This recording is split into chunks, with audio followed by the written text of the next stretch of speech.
No Jornal Gente, da Rádio Bandeirantes, nós vamos falar sobre 5G, essa tecnologia que deve começar a chegar já nesse ano ao Brasil. E olha, não está faltando muito não. O prazo do leilão que foi feito pela Anatel para que as primeiras redes 5G comecem a funcionar no Brasil é 31 de julho de 2022, em todas as capitais e também no Distrito Federal. Ou seja, a gente começa o segundo semestre do ano de 2022 já com o 5G operando. Quem vai falar conosco a respeito disso é o Arthur Igreja, especialista em tecnologia e inovação. Arthur, bom dia, mais uma vez bem-vindo aqui à Rádio Bandeirantes.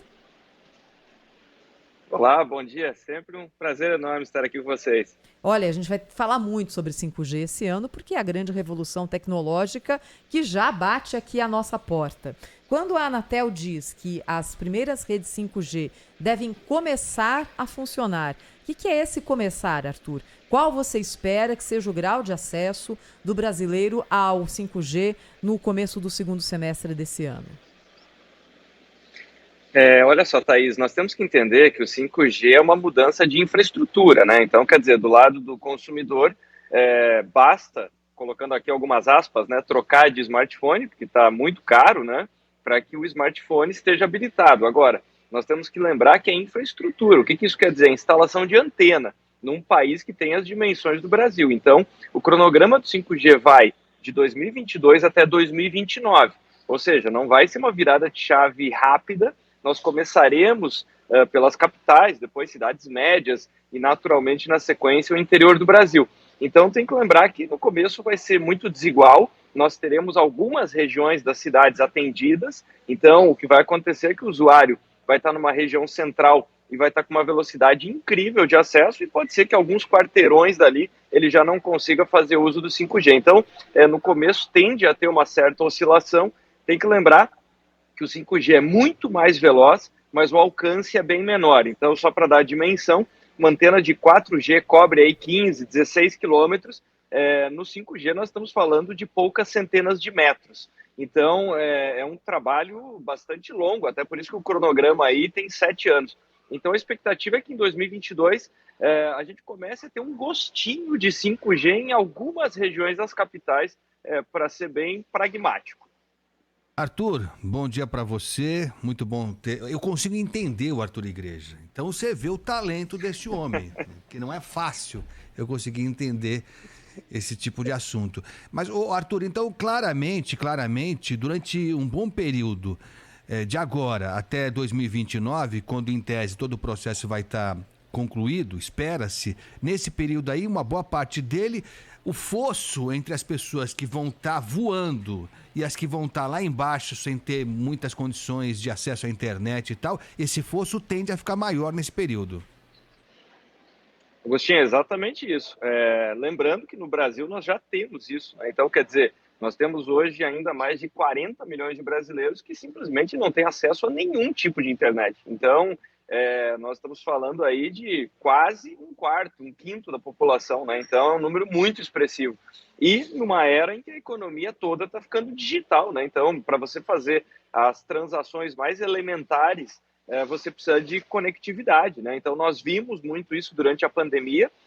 Quer dizer, para algumas pessoas foi virar a chave, ir para o home office, né? Para outros, como é que as pessoas podiam baixar as lições, né? Então, nós vimos cenas aí de alunos tendo que procurar um lugar para encontrar Wi-Fi, para tentar conectar de alguma maneira. E com o 5G vai acontecer exatamente isso. Então, nós teremos avanços na medicina, na educação, nos aplicativos, no entretenimento. Então, é um mundo de possibilidades absolutamente incrível, mas que uma parcela não tão expressiva da população vai conseguir desfrutar num primeiro momento. Então, sim, esse fosso tecnológico ele vai se agravar, né? De um lado, nós vamos ter uma parte da população que começa a ter essa infraestrutura de primeiro mundo, né? Porque nós temos que lembrar que mais de 60 países já têm o 5G como realidade, então o Brasil está um tanto atrasado nisso, mas nós temos que correr, né? Ou seja, espera-se que esse cronograma, até mais do que for cumprido, né? Seria muito desejável que ele fosse, em alguma medida, antecipado, né? Para poder reduzir essa desigualdade de inclusão digital. Arthur, você fala em numa grande revolução de estrutura que é necessária e que precede a chegada do 5G ao celular de cada um de nós, não é? Eu queria que você contasse qual é essa mudança, especialmente em relação às antenas. As antenas do 5G são semelhantes às que a gente já conhece hoje de telefonia celular ou tem outro tipo de característica? Elas são menores, né? Então, elas vão estar espalhadas assim, numa quantidade incrível, né? Tem algumas que o que acontece é que você consegue colocar essas antenas, por exemplo, até em postes de iluminação. Você tem as cidades fazendo uma série de testes, né? Para você poder fazer essa adequação, porque para criar essa malha, como eu falei, a cobertura é de 250 a 300 metros, ou seja, para que você não tenha o sinal interrompido, você tem que criar uma verdadeira malha, vai ter que instalar isso pela cidade inteira, mas a antena ela tem uma dimensão substancialmente menor, então ela é mais discreta, se é que dá para colocar dessa maneira. E essa infraestrutura é que vai possibilitar tudo, né? Então nós temos que lembrar que é como se você estivesse criando uma grande cobertura de Wi-Fi, né? Então é como quando instalam banda larga na nossa casa, né? Você tem um ponto da casa que o sinal é fantástico, e daí pode ser que no outro canto não pegue tão bem. Então você tem que colocar o quê? Um extensor de sinal.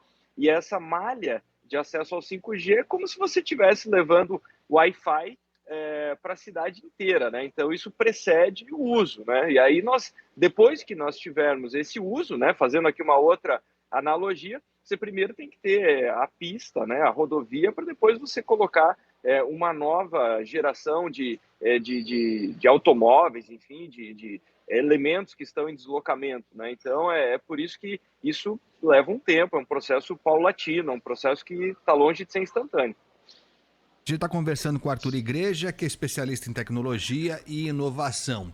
O Arthur, a maioria das pessoas vai ter que comprar outro aparelho mesmo, né? Os que nós temos hoje não serve para... Tem uns que são 5G, mas não é de verdade, né? A gente vê aí umas historinhas de 5G, mas é um 5G meia boca, né? Meia bomba. Vai ter que trocar o aparelho mesmo. E eu queria te perguntar também o seguinte, é caro, né? O celular de 5G, smartphone com 5G, para a nossa realidade é bem caro. Em que momento esse preço vai começar a ficar mais adequado, já que a demanda vai crescer, né? A gente vai ter que trocar mesmo, imagino que em algum momento vai ter que baixar o preço. Quanto vai custar essa brincadeira toda para a gente, Arthur? Olha só, nesse momento, nós temos vários fatores, né? Primeiro, tem escassez de chips, né? Então, isso aí está impactando a indústria automobilística, está impactando todas as indústrias, né? O mundo inteiro está tentando conseguir mais tecnologia, muito em virtude da pandemia, muitas fábricas com dificuldade de produzir mais chips, então está todo mundo brigando para conseguir chip. Efeito disso, nós temos menos smartphones sendo fabricados no mundo, e o preço, por consequência, aumenta, né? Então, de um lado, você tem mais gente querendo comprar equipamentos de tecnologia, e na outra ponta você tem menor capacidade de fabricação. Nesse momento, só os smartphones top de linha que tem 5G, o que você falou é verdade, então muitas pessoas podem estar nos ouvindo e falando, pô, mas como é que a Thaís falou no começo que é julho de 2022 se no meu telefone já está aparecendo 5G em São Paulo? Né? O que nós temos que lembrar é que as operadoras elas estão usando uma fase de transição, então o que você está usando não é o 5G, tá? Não é o 5G com todas as possibilidades que nós teremos, tá? Então o que você está vendo ali, muitas operadoras também elas anunciam que já estão na era do 5G, inclusive sofrendo processos pelo uso indevido do termo, né? Então isso aí vale a pena enfim, se informar a respeito disso. Ainda não tem 5G no Brasil. E aí, com relação aos aparelhos, os fabricantes eles estão correndo para trazer antenas e equipamentos para a linha de entrada, né? Porque nós temos que lembrar que num espectro dos consumidores, nós temos aí os usuários de, enfim, iPhones, smartphones top de linha de outros fabricantes que são muito caros, mas o que interessa para os fabricantes é vender isso para muita gente, né? Então, para fazer isso, eles vão ter que baratear, e a expectativa é que ao longo de 2022, mas principalmente em 2023, nós tenhamos aí uma leva de equipamentos com 5G e com um preço, enfim, mais acessível, mais longe de poder falar que smartphone está barato, né? Porque é uma coisa, o brasileiro tem o smartphone mais caro do mundo, né? Todo ano nós estamos liderando esse ranking de equipamentos mais caros no mundo inteiro, se você comparar colocar em dólar, né, lado a lado. Então, longe de dizer que nós vamos ter equipamentos baratos, mas nós vamos ter linhas de entrada ao longo de 2022, certamente. Ó, só dá uma reclamada aqui. Além da gente ter o smartphone mais caro do mundo, ainda roubam o smartphone aqui. Não é? Ainda roubam. Às vezes você acabou de comprar, tá na rua andando, pá, vem o gatuno e leva ele embora. E aí, pra piorar, vai lá e compra de novo. A gente vai lá na 25, vai lá na Santa Efigênia. Eu não vou, né? Eu não vou. Não vou, mas muita gente vai. Deixa eu colocar aqui para o Arthur Igreja, especialista em tecnologia e inovação, uma pergunta de um ouvinte a respeito de 5G. Oi, bom dia. Jornal da Bandeirantes Gente, sou Gisele da Moca. Queria saber se com a cobertura do 5G a nossa conta vai aumentar. Obrigada. Como é que foi em outros países, hein, Arthur? Essa é uma excelente pergunta. A tendência é que os pacotes de dados fiquem um pouco mais caros, porque o que acontece é o seguinte, a velocidade é drasticamente maior. Então, o que vai acontecer é que o vídeo que você está assistindo hoje com uma qualidade média, ele vai passar a ter uma qualidade muito maior, e aí consome mais dados.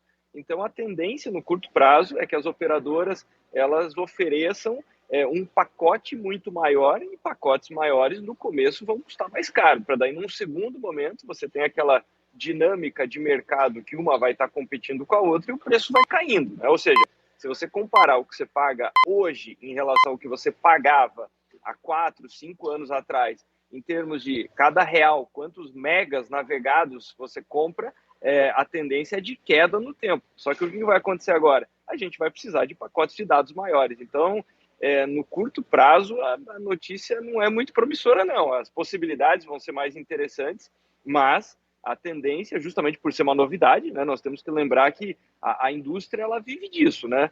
Sempre que tem um novo argumento para mostrar para o consumidor, junto com isso, com essa diferenciação, vem aumento de preço, né? Então, quer dizer, você não vê um carro novo sendo lançado por um preço menor do que a geração anterior, né? E o mesmo tende a acontecer aqui com os pacotes de dados. Traduzindo e resumindo, no curto prazo vai aumentar, depois a coisa vai melhorar um pouco. Então, Arthur, esse no curto prazo vai piorar e depois melhora é que me preocupa um pouco. Porque a gente tem um jeitinho todo especial de tratar essas coisas, né? O Brasil tem características que são diferentes do mundo, né? Eu queria saber de você o seguinte, bom, vai ficar mais caro e tal, mas há algum jeito da gente avacalhar o 5G aqui no Brasil? Há algum jeito da gente tornar o 5G nosso pior do que o do mundo? Assim, você compra um pacote de dados, não recebe a totalidade, né? A gente sabe como é que funciona aqui no Brasil. Tem alguma forma da gente ser tungado a mais com 5G ou não? A tecnologia, ela supera até a desonestidade, a má-fé de alguns, hein, Arthur? A tecnologia nunca é capaz de superar a desonestidade, né? Mas o que acontece é que aí não é um aspecto tecnológico, é um aspecto regulatório, né? Um aspecto de dinâmica de mercado. Então, tradicionalmente, nós temos pouca competição aliado a aspectos regulatórios que não promovem competitividade, né? Então, o edital, ele fala sobre isso, enfim, o edital foi muito extenso, foi longamente debatido, né? E como eu falei, a tendência é que as operadoras, para poderem fidelizar os seus consumidores, que elas entrem nessa briga, né? Então, claro, elas ficam dentro de uma certa faixa, né? Você não tem grandes diferenças entre as operadoras, até porque uma fica olhando o movimento da outra, e enquanto o consumidor não troca de operadora ou não reclama ou não renegocia, né? Infelizmente, no Brasil, o que acontece é aquele famoso fenômeno, né? Você liga para cancelar e aí o pessoal fala, olha, mas eu tenho um plano novo aqui que custa metade. A pergunta é, por que você não me ofereceu isso antes, né? Então, por que eu tenho que descobrir isso na hora que eu estou cancelando, né? Então, o consumidor, ele se sente um pouco enganado nessa história toda, né? Mas aqui é um aspecto regulatório. Então, eu não acredito que o 5G vai simplesmente ser cobrado de forma abusiva, de forma impune. Quer dizer, o edital ele promove a competitividade e agora ver se isso vai acontecer na prática, né? Então, mas como eu disse, eu não acredito que as operadoras vão ter interesse de simplesmente elitizar esse acesso, né? Quer dizer, deixar absurdamente caro, porque senão a conta não fecha. Então, se tiver muito pouca gente usando 5G, a conta não fecha pelo tamanho da infraestrutura que você tem que instalar, né? Então, é por isso que os preços, com a chegada dessa novidade toda, no primeiro, no segundo ano, o preço deve subir, os pacotes de dados, mas aí, enfim, as empresas que forem mais interessantes, e aqui no Brasil tem um mecanismo importante, né, que é o mecanismo da portabilidade, né? Então, nós temos que lembrar que no passado, quando você cancelava plano, você perdia o número de telefone, né? E era aquela dor de cabeça incrível, não que não seja, para você cancelar um contrato. Mas essa portabilidade foi um mecanismo fundamental, porque hoje você consegue, com mais facilidade, se você estiver insatisfeito com uma operadora, migrar para outra, né? Então, isso promove essa competição. Arthur Igreja, especialista em tecnologia e inovação. Arthur, para a gente terminar aqui a nossa conversa, eu queria pedir para você contar para o ouvinte da Rádio Bandeirantes o que o 5G vai trazer, além de maior velocidade e maior estabilidade. Você falou que 60 países hoje já usam essa tecnologia. O que mudou nesses países? Eu acho que essa é a pergunta fundamental. Então, quer dizer, não é simplesmente mais veloz, é incrivelmente mais veloz. E tem um ponto importante aqui, chamado de latência, né? Então, o que é latência? É o quanto que o sinal atrasa, né? Então, é quando você, por exemplo, está fazendo uma chamada, como nós estamos fazendo aqui, é o quanto que você tem de atraso, né? Aquela percepção de que, sabe, está travando a conversa. No 5G, isso é absolutamente imperceptível. Então, isso possibilita aplicações como você consegue controlar carros e veículos à distância. Então, tem vários países testando isso, né? O Japão, a China, a Coreia, eles estão fazendo testes em regiões da cidade em que você poderia, de alguma maneira, acoplar o carro a um piloto automático. Ou seja, naquela região ali o software cuida do trânsito, né? Você tem aplicações médicas, né? Então, nós tivemos, por exemplo, na última semana, nós tivemos uma pessoa que foi salva por um desfibrilador que chegou por um drone, né? Foi entregue por um drone. Então, essa velocidade em poder reagir, você poder fazer um atendimento remoto. Nesse momento, com a escalada do Covid no Brasil, nós estamos tendo aí mais de 40 mil pessoas usando telemedicina. Então, quer dizer, se o médico consegue ver a pessoa, 40 mil usos por dia, eu estou falando, se a pessoa consegue ver com mais nitidez, com mais velocidade, ela consegue fazer um diagnóstico melhor, né? Então, sem que a pessoa tenha que se deslocar até o hospital, até a unidade de saúde. Então, são essas possibilidades. E só para fechar, eu sempre gosto de falar o seguinte: para poder vislumbrar o futuro, é muito importante visitar rapidamente o passado, né? É só lembrar, quem estava nessa época, né, da mudança que nós tivemos no final dos anos 90, quando a internet era discada, né? Então, nós conseguíamos basicamente ler texto na internet. E o que aconteceu quando a internet chegou em banda larga ou 3G, né? Nos nossos telefones ali no comecinho dos anos 2000. Nós passamos a consumir vídeo, passamos a consumir áudio, ou seja, com a chegada do 5G, nós temos uma nova geração de aplicativos, de possibilidades de conectividade nas cidades, ou seja, não é simplesmente o mundo que nós estamos vendo um pouquinho melhor, é o surgimento de novas possibilidades nos próximos 3 ou 5 anos que hoje, enfim, a gente não consegue nem imaginar direito, mas o fato é que muda muito, principalmente na educação, na saúde e na mobilidade, enfim, na forma como as pessoas se deslocam dentro das cidades.